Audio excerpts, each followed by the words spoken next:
บายดีมื้อนี้เป็นมื้อวันวาเลนไทน์มื้อนี้แฟนพามากินข้าวอยู่ร้านชิคเก้นมาเนียยังแล้วมื้อนี้นะได้ดอกกุหลาบพร้อมเกิงอะไรปีนึงได้เท่านึงที่จริงนะทำเอาอันดอกไม้เป็นเงินแต่ว่าได้ดอกไม้วันนี้ได้ยากเท่าแสดงก็ได้แล้วนะมื้อนี้เขากะระวังกันล้อทางเขากำมาใบนำกันก่อนเนาะที่จริงมื้อนี้สิไปหาหมูแต่ว่ามากินข้าวก่อนวันวาเลนไทน์ได้ต้องมาสวีทกัน2 คน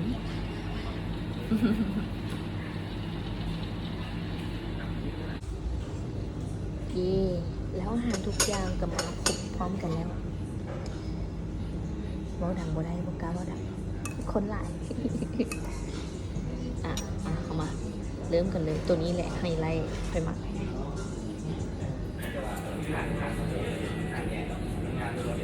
เราก็ดื่มกันที่สิ่งนี้แล้วก็คอยนิดอะไรเงี้ยสำคัญนะไปดิโอ้ยจะไปปีนกัน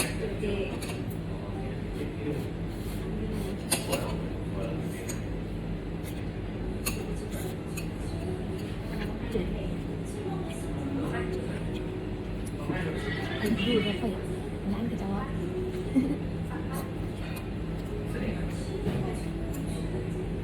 เอาเลย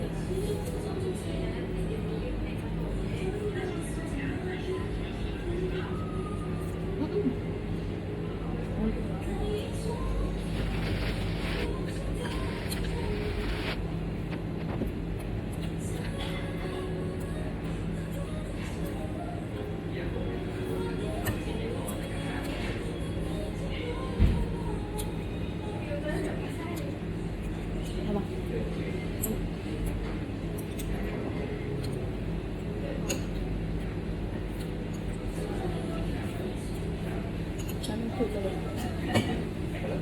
บอกยังไม่หยุดได้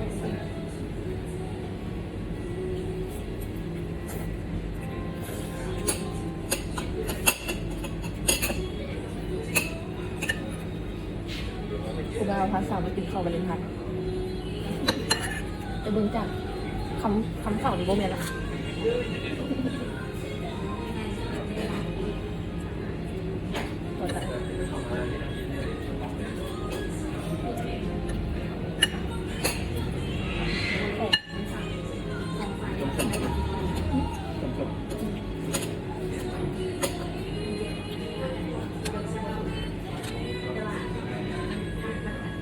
ก็จะได้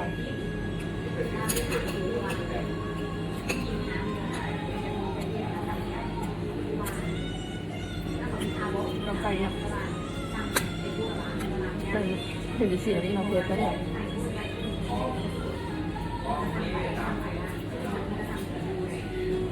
2 คนมากินคุณไม่ถือว่าเองถ้ามาอันนี้ก็มีนะนี่มากับกินไงมา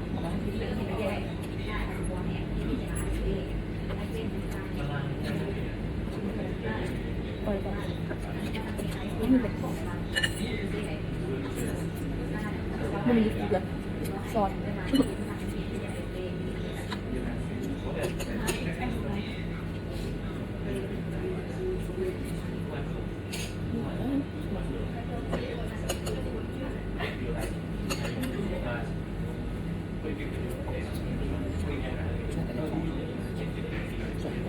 น่าจะได้หอม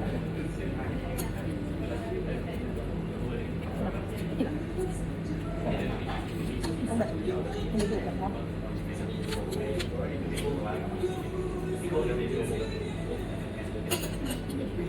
คือจะบอกยังไม่กินวิชาการตอนนั้นเขาสั่งมาประมาณ3 เดือนก็เริ่มหมดแล้วคอยไม่ย้าย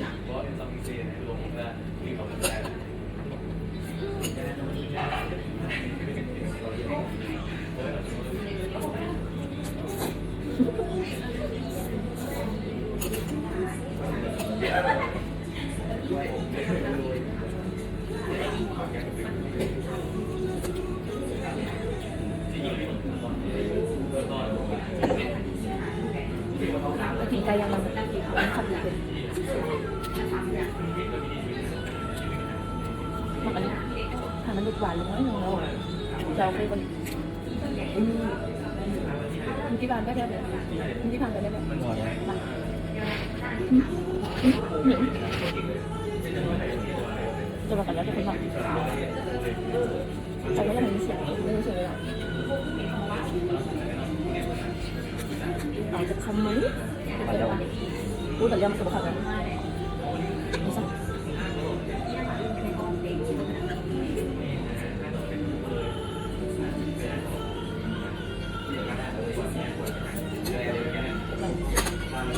น้ำไปเลย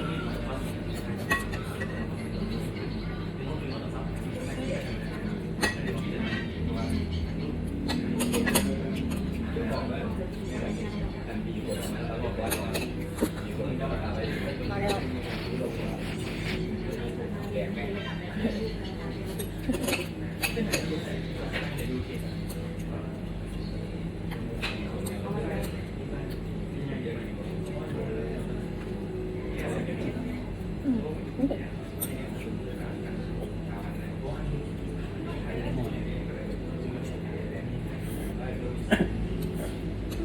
เพื่อนพี่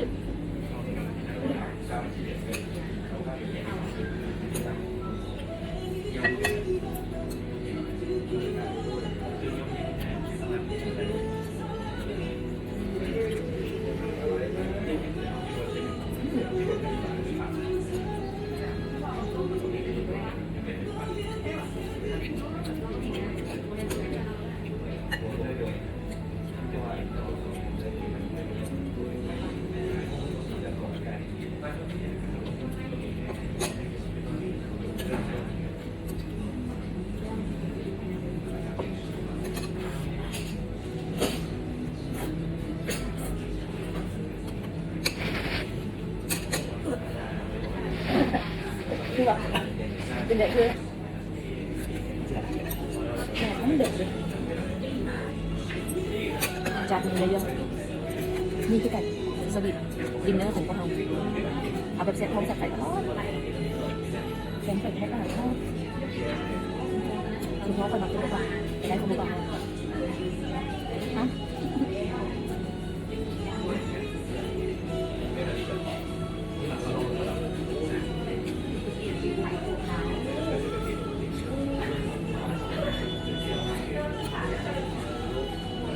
นี่มันเป็นอะไรเลย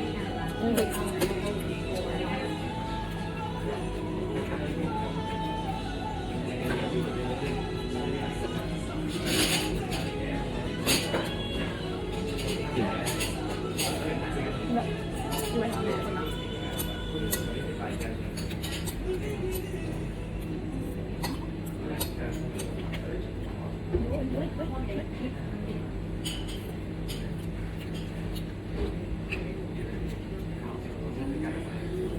น้ำจะเป็นตุ๊กตุ๊ก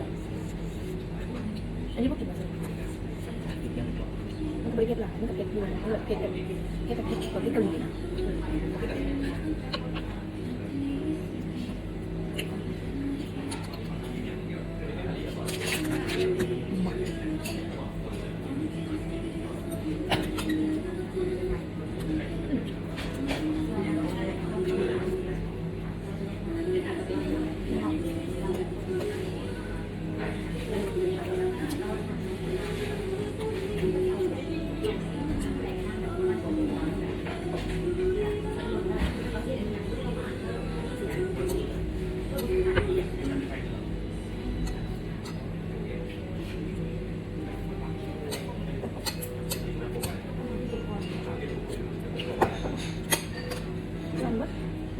เยอะมาก